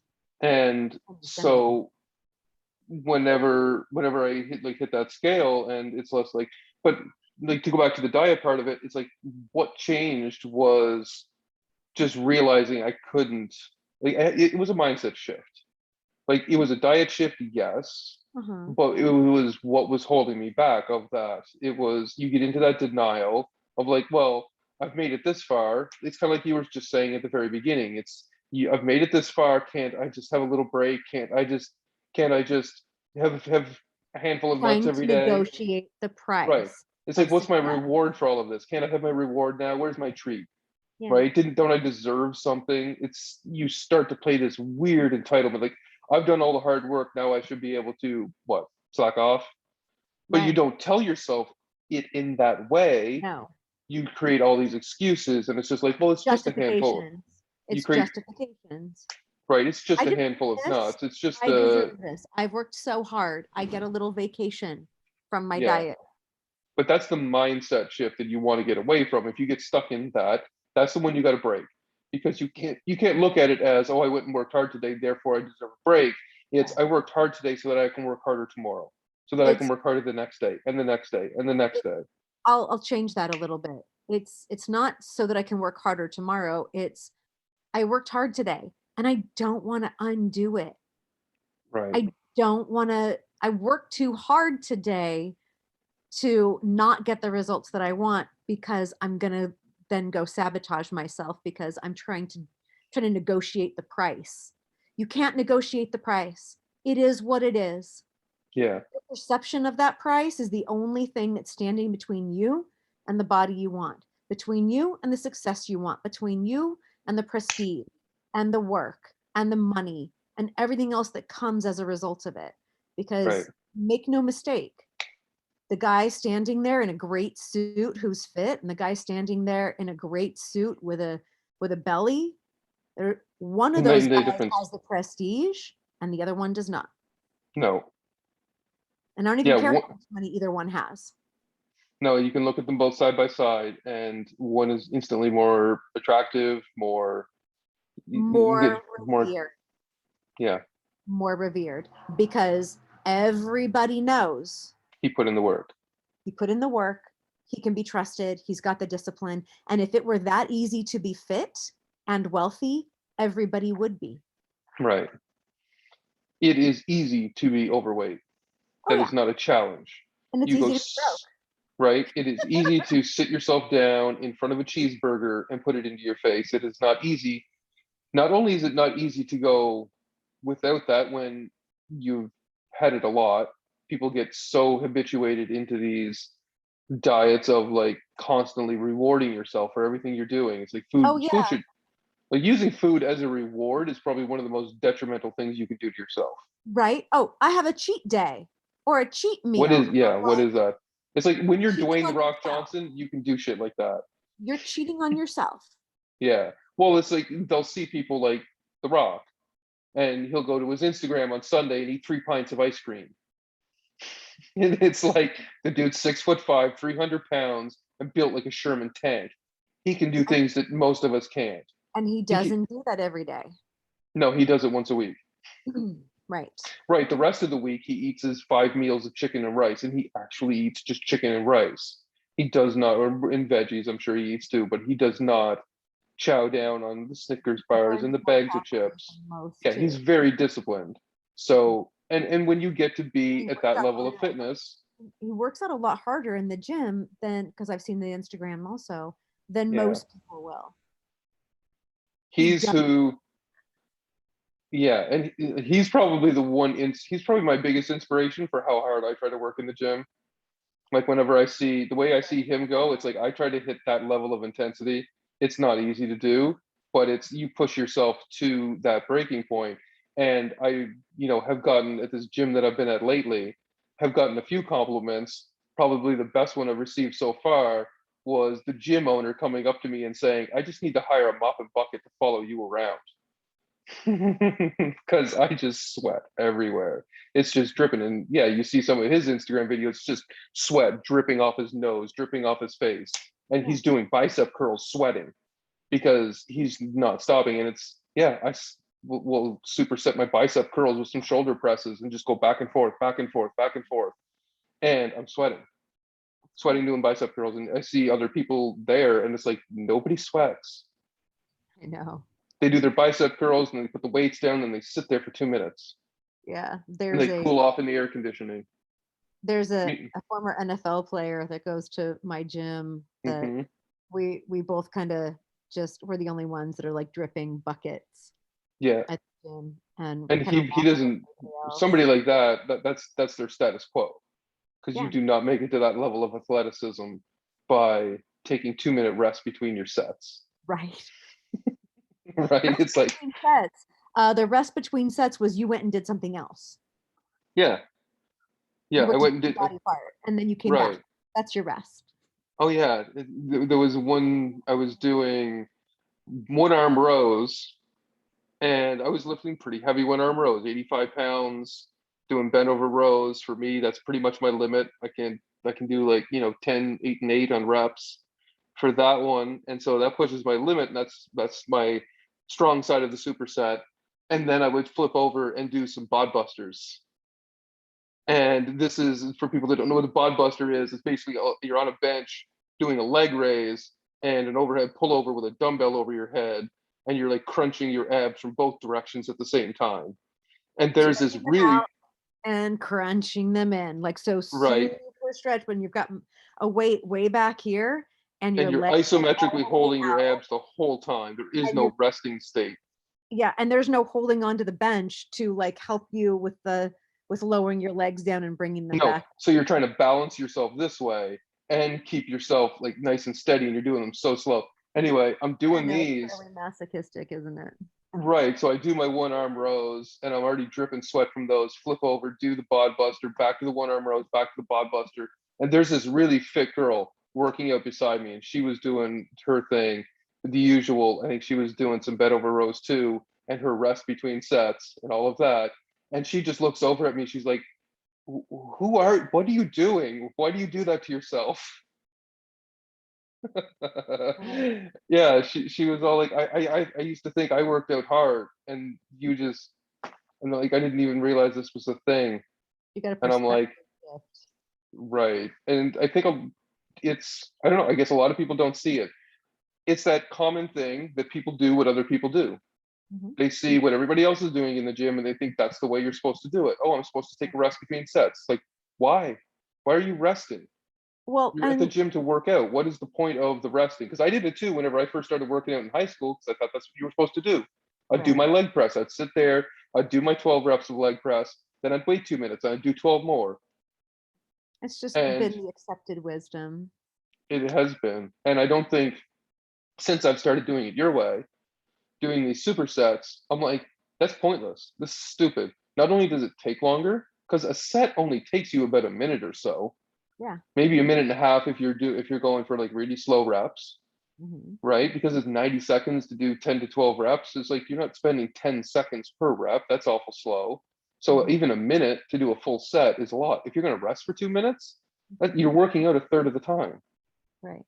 So I'll do my whole workout, which is like 8, 9, 10 workouts, 8, 9, 10 exercises, sometimes 3 to 6 sets, because I'll add extra sets and do like drop sets on the end. Mhm. And I'm done in like 35 minutes.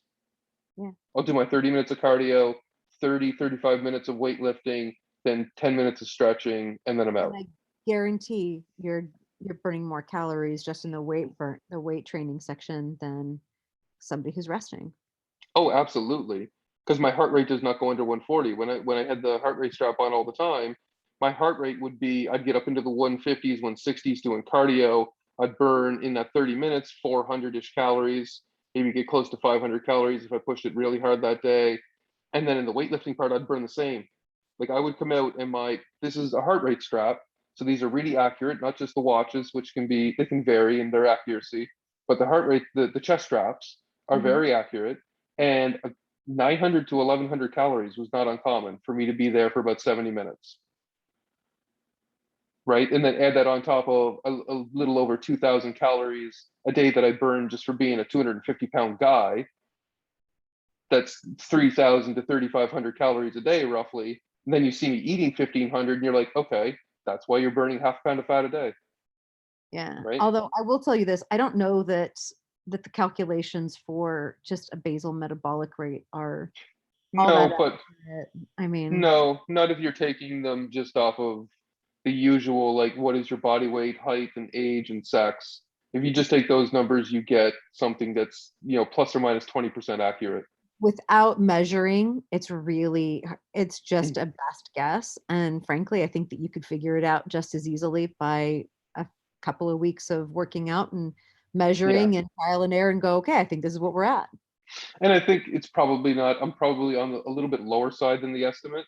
I think my estimate comes out at something like 2200. I'd say it's probably closer to like 18, because it's probably not accounting for like the efficiency. Like the thing about all the lifting and all the cardio is your body gets more efficient. So it doesn't burn as many calories. My resting heart rate is probably like 50 or something Mhm. at this point.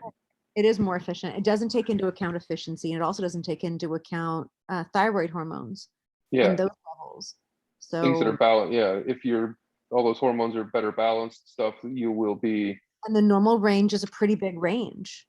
It's yeah. not a tight range. It's like you could be on the low end of normal, Hmm. or you could be on the high end of normal, and those are going to be very different caloric needs. Absolutely. Yeah, I don't get stuck on. That's why I don't talk about calories. I talk about macros. Right. And it's an important distinction, because calories is it's too generic, and it's the term calorie is a chemistry term.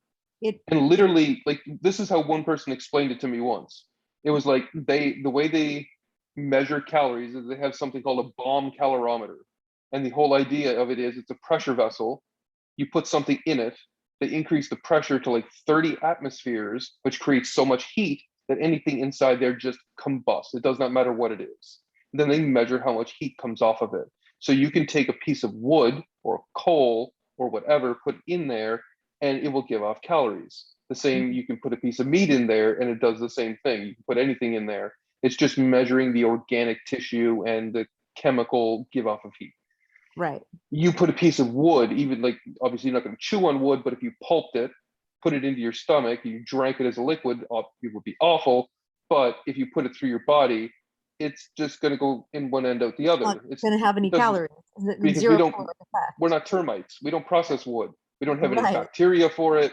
We don't Right. have any, all the, it's You'd actually lignin or spend a lot of energy just trying to break it down, then your body still wouldn't be successful at it, which it is still why I wouldn't don't do want anything with it. fruits and veggies.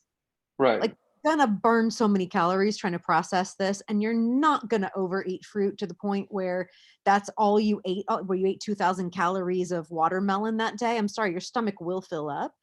Yeah, there's so So much water that you yes, have to get through. Your even kidneys if you keep end going up full time. even if you have this absurd ghrelin response where now all of a sudden you just want it's like M&Ms, and you start pummeling peaches and oranges like they're M&Ms, which, I mean, let's give it to the people that say that that's their experience. um Right. then what I would say to that is that's an abnormal response, and we probably have a dysbiotic gut that's sending Yeah. that signal back to the brain and not telling your stomach, not listening to telling your stomach to shut it off. So we need to fix that connection between your gut and your brain. And once you do, you can enjoy your fruit and not Yeah. feel like you're completely pulling the ripcord on your waist by doing it. Yeah. That's where you got to get into figuring out what exactly is going on in your gut, get a To test solve a kit. problem. Yeah, I mean, well, this is where that test kit that we have now is so very important to narrowing that down, because we can just see exactly what is going on in your gut. It measures all of the different gut flora in your microbiome inside the gut, and it gives you details of what strains are in there, because there's a whole bunch of strains that are supposed to be there, a whole bunch of strains that aren't supposed to be there, and some of the ones that are considered bad bacteria, they're going to be there, but it's a matter of having a balanced count. You're not going to get rid of all of them, but you are going to keep the balance. The whole term dysbiosis is an imbalance in these gut microbiome. And there's supposed to be ratios of them. there are good bacteria that you shouldn't have too much of.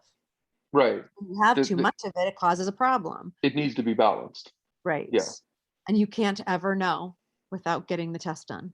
Yeah, you got to get the test done, and then you know which probiotics to get, because there are different ones. It's not, the whole term probiotic is, it can be, it's a very general term, Mm-hmm. and it's like, which probiotic do you need? Mm-hmm. Because many of them are so different. If you actually look at the labels of different probiotics, they have all, I mean, they're like, 6-syllable words that describe exactly what strains of all of these, lactobacillus type bacterias that are in there. And yeah, you've got to know which ones you're missing. Well, not only that, but if you Hmm. can buy it off a shelf in any store that you walk into, it's not worth buying, in It's my opinion. questionable at that point whether it's going to be, yeah, Whether it's whether even it's going to get even through viable that. anymore. Is it even Yeah, going to make it past the stomach acid, number one? So right. Is the ones that I trust are the ones that you need a health practitioner to get for you. And right. that's not, it's not like you need to call me and spend $150, consulting for me to tell you what to go get. You can get it straight through our website, right? Like, Right. so I'm not saying that you have to, I'm not promoting somebody's office fee that you need to go get an assessment so No. they know. I'm just saying go get the test, and the test will tell us everything we need to Hmm. know. And then Right. you get it. Yeah, and everybody who we've had so far that's gone and got it had really great results. They've got to narrow down really quickly what they were missing, and it's like, okay, this is what we need to get you. Because what some people need, I mean, almost everybody needs some probiotic, because our food is so neutered of anything that it's supposed to have anymore. A lot of it, Well, I mean, like Kieran said, the yeah, digestive process is violent. It kills yeah, off a lot of bacteria, the beneficial and the bad. So, like, you have to kind of keep this population going if you want to yeah. maintain optimal health. If you just want to like get up good and then let it die down again and have some dysbiosis, then get right. If you want to like do this kind of roller coaster ride, that's your life, that's your health. But it's so Yeah. much easier to just take the supplement and maintain this high level of efficiency and optimization that like, why, once you're feeling that good, why would you want to not? Right. No, that's an important part of it. Yeah. Yeah. Anyway, so that has been, my fitness journey has had a lot of twists and turns, Yeah, right, it has. had a lot of self-discovery in it, a lot of things to do right and a lot of things to not do again. Mm-hmm. And I Yeah, can you speak from very personal experience in a lot of it. And I've helped a lot of clients avoid some big problems. And mm-hmm. but I think the most valuable thing that I've gotten from it is a lot of really like hands-on experience of how to shift mindsets and coach away from the traps Right. and That's an actually important one. one there. I'm glad you lost 15 pounds in the last month. I'm so proud of I you. know. I know. Thank How you. do you feel? It feels lighter. Lighter, No pun more intended. agile, More stronger. agile. Yes. Stronger, definitely. I've definitely noticed and this is what I cringe every time I hear this one on Twitter. You can't lose fat and gain muscle. It's like my bench is up almost 10%. My shoulder strength is doing so much better. I was having a weakness in my shoulder, and I was backing off of kind of chest and arms day a bit, and that's gotten a little bit better. And just that, like my leg strength is higher. Um, I think this week I actually pushed over 600 pounds on the leg press. I mean, Nice. it wasn't that long ago. I was just doing like 300. And you're having back pain. Right. There's That a whole was coming. sciatica pain from it too. Yes. Oh my God. That got really bad for a while. That was just doing dumbbell squats, and it just tightened up that whole muscle through the lower back where the glute attaches. Mhm. Basically, it was just wrapped around that nerve, and it squeezed it tight, and it was going shooting down my leg to the point where my foot was going numb. That Mhm. makes it pretty much, it was like 3 weeks where I couldn't do a leg day, I period. know. It was just like, and I hate that because I like the leg day. Um, yeah, and anybody doing leg press, put a towel behind your back, do it right, Yeah, right in the curve of your spine. we'll redo the video and include a towel so that we can tell everybody to do that right off the bat. Oh my, it's so night and day how much of a difference that is, because I never would have noticed it before. You don't notice it at lower weights. No. At lower Well, and that's weights, why I didn't bother initially because I was like, I had shot these videos back with the old system, knowing it's going to take a while before anybody's going to be pushing up a big enough mountain of weight to make it matter. But yeah. then you come along and rebuild this. So now I'm like, okay, I guess we Now need to we've get. pushed into that territory. But yes, at Yeah. lighter weights, you don't notice it. At heavier weights, it definitely makes a massive difference. Yeah, because you feel your tailbone curl. When if you don't have the towel, your tailbone kind of curls up, especially once you bring down to damn near where you want to be. It's like your back, your lumbar flattens, and it stretches those muscles that aren't supposed to. They're little Right. muscles, they're not very big. It needs to And stay then in you go to the push, time. Yeah. and you get a little scared because you got that 600 pounds sitting over your, oh, damn near over your shoulders. Then you go to push, and something starts to twinge, and you're just like, but how the fuck do I get this thing off of me? That's what starts to go through your head. You're just like, it's the same when you don't have somebody to spot you. And even if you did, 600 pounds is what's They're somebody going not, to do? Rush over and lift that off of you? It's yeah, like they no. got to be there while you're pushing. But like, no, you start to get a little bit worried. But whenever I would put that towel behind, whenever I did that 600 the first time, I brought it down and I just let it sit there just for a second before I really started pushing. And I pushed up slowly, and I was like, oh, this is so much better. My tailbone was tight against the back pad, didn't feel those little muscles twinge at all. Felt my glutes engage, my quads engage, and just up it went. And I was like, Never, that feels never, good.